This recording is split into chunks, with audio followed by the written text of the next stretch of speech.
morning, welcome to Vlogmas day 24. It is Thursday the 24th of December, Christmas Eve.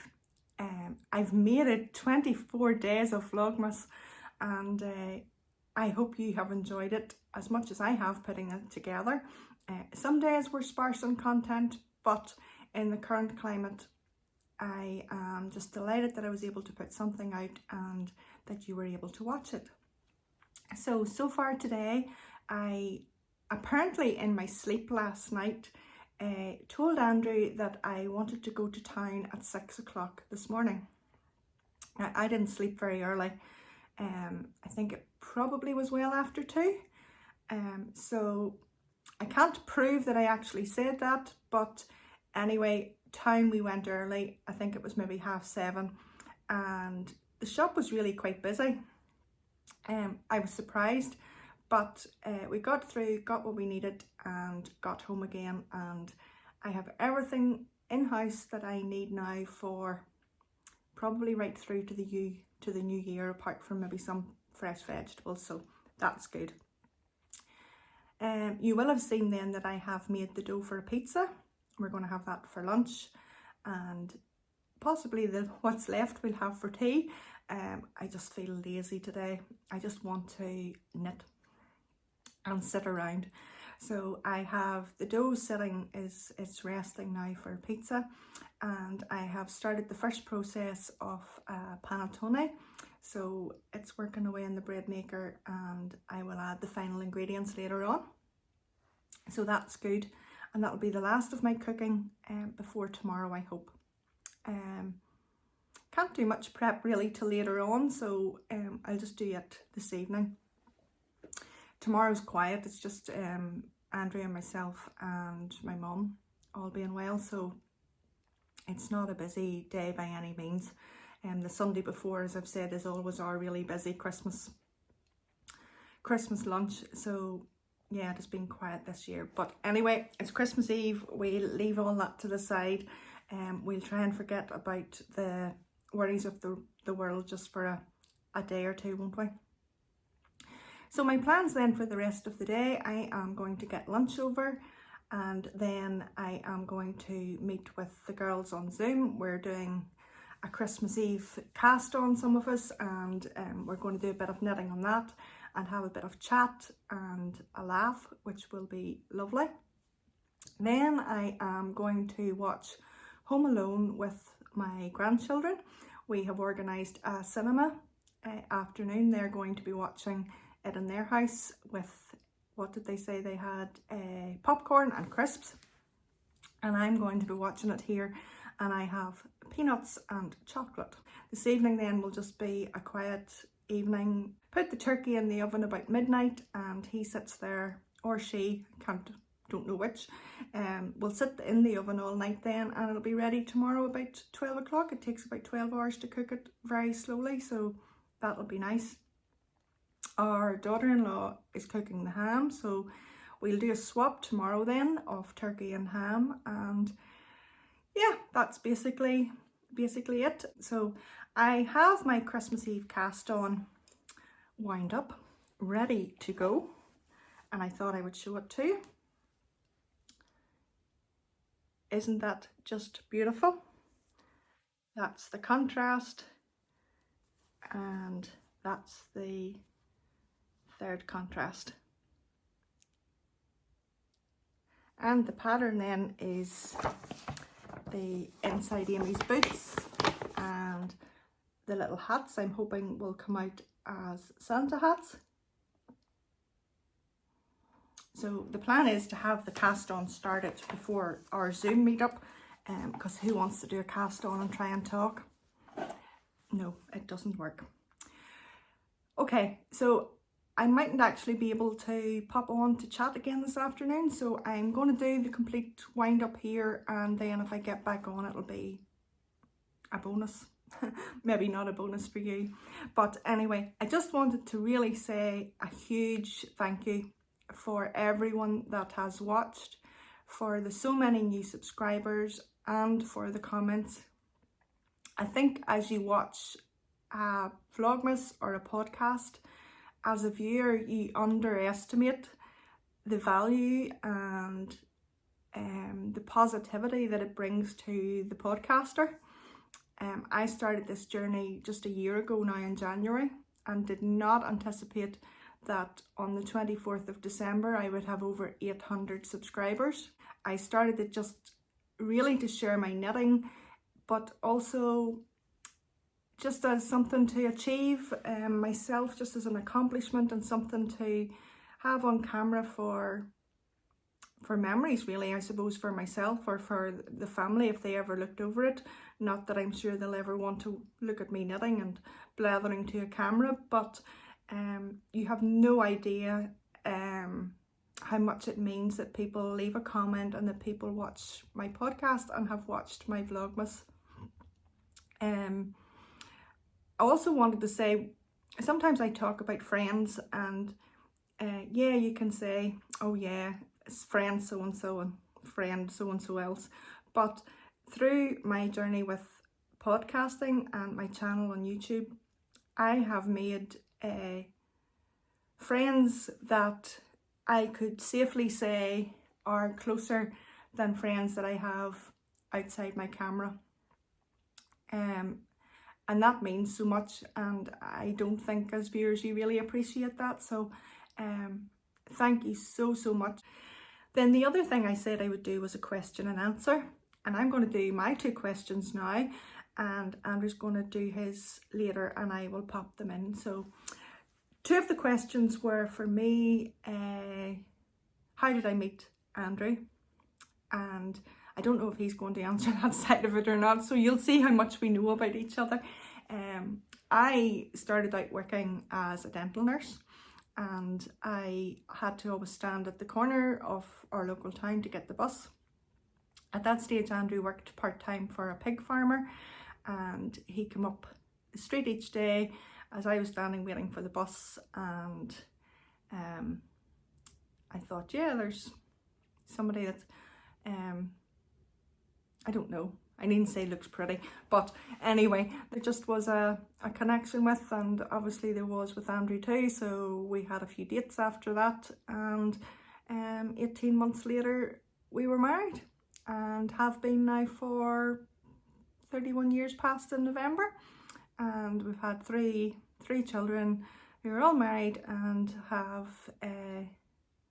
4 beautiful grandchildren, and God has been very good in our lives and has brought us through many of the challenges that we've had. So that was one question. The other question was then, when did I start knitting and who taught me? My earliest memories of knitting was probably when I was maybe 5, 6, 7, and it was my nana, as I called her, that taught me to knit. And the very first memory I have is knitting the dreaded scarf. They square so many stitches and so many rows, and I remember knitting that in her sitting room, mostly on a Saturday night, watching a TV programme called Starsky and Hutch, and her doing the toast with the toasting fork in front of the fire. And that's my memories of knitting. And I'm sure the woman's head was turned with drop stitches and extra stitches. I just cannot imagine the patience that she had. But that's who taught me, and that's my first memories.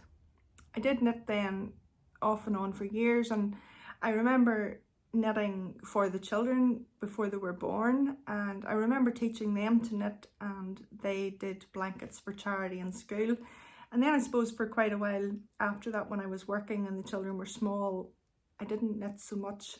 And then I would say probably 20 years ago I got back into knitting again, and really this last 4 or 5 years have been knitting quite a lot, and I have found Ravelry in that period, and have enjoyed the patterns and the new structures and things in comparison to shop bought patterns, and I've learned lots of new techniques.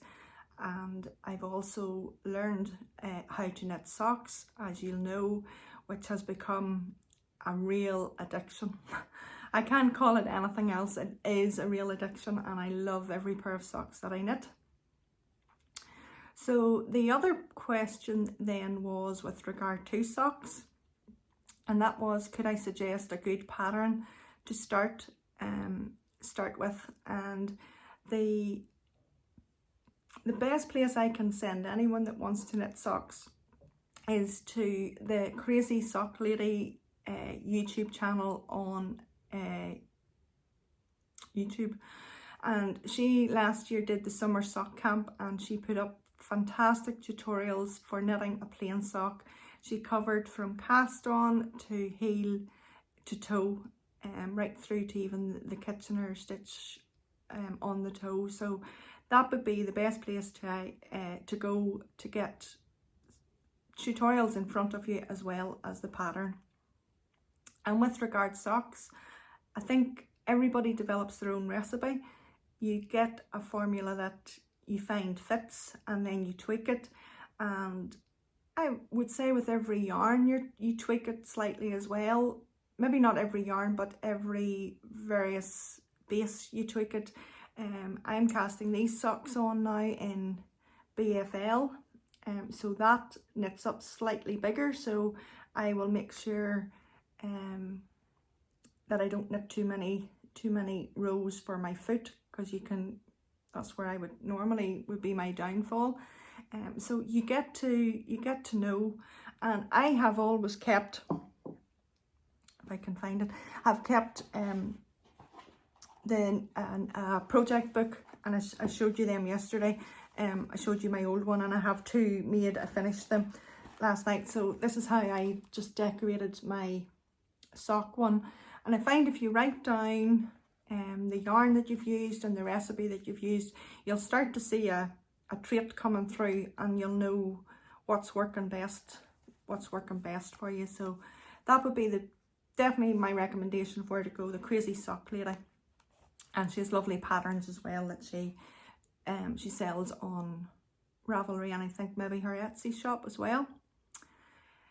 So yeah, I think that was all the questions. There's one question Andrew can answer himself, and I'll record that later on. So that is me really for today. I will sign out at this point, and as I say, if I pop on again, albeit.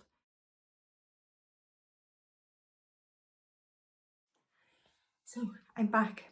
It's the end of Christmas Eve, and I am just wrapping this up to get it uploaded and onto YouTube. So I have a couple of things I need to finalise with you. That is 2 questions and Mr. Claus. The first question that I forgot to answer was, had I ever been on any knitting retreats? And the answer to that question is no, but I do hope when COVID settles down that I will be on a knitting retreat, and I'm very much looking forward to that. The second question was for Andrew, and he says he's too shy to answer. That's just not right, but I will answer it for the speed of getting this uploaded. And the question was, if he wasn't a dairy farmer, what other job would he like to have? And his answer to that was a butcher. And I asked him why, and his answer to that was he just thought it would be very interesting. So maybe he'll elaborate on that someday. I don't know.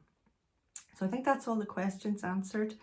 With regard to Santa, I am putting a vlog up tomorrow morning, and Santa will appear in that. So at that point, you will have seen him for 24 episodes. He wasn't in last Sunday. So you will have 24 days of where you have found Santa on your notepad.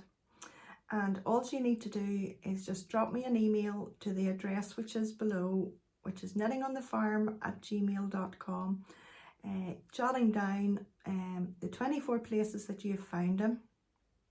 And then I will look at it over the weekend and into next week. And when I come back after Christmas, I will do the draw for the giveaway of one of the lovely skeins of Sherry Aris Life in the Birds Sock Club. So I'm looking forward to seeing what everybody has written down. So that's the first way I think to do it, and I'm looking forward to that.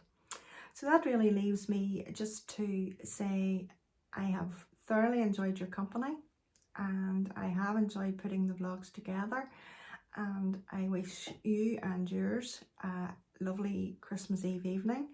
And it is my prayer that tomorrow, be you with your family, be you absent from your family, which is for a lot of us this year, I just wish you God's richest blessings, and I trust and pray that you have a lovely day, and that in the time of uncertainty that you will find some comfort in this season, where really the true reason for the season has been and is the birth of the Lord Jesus Christ.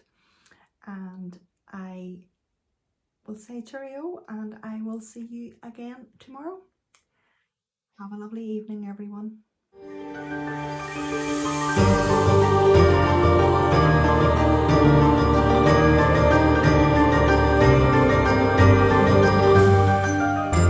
Dearest Angela, I'm wishing you a very, very happy and fun and contentful Vlogmas 2020. It's been lovely getting to know you in our Zoom meetings, and wishing you and all your lovely viewers a very, very happy Christmas, and of course your family too, and stay safe. See you in the next Vlogmas. Bye.